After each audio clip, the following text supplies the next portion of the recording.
म्हणतात की कथा नेमकं कधीच ऐकली पाहिजे, कितीदा ऐकली पाहिजे, केव्हा ऐकली पाहिजे.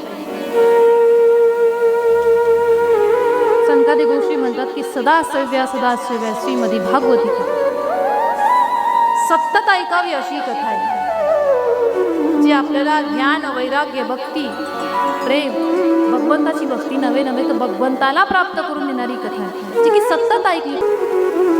बरी पूर्ण कथा ऐकायला कुठं भेटेल? आज आपल्या इथे सप्ताह सुरू आहे आणि जर हा सप्ताह ज्यावेळेस सांगता होईल त्याच्यानंतर घरी भागवत असतो, त्या भागवतामध्ये एक श्लोक वाचतो, एक नाही होत अर्धा वाचतो, अर्धा पण नाही होत, अर्ध्यातला अर्धा वाचतो, त्याने सुद्धा परमगती प्राप्त होईल.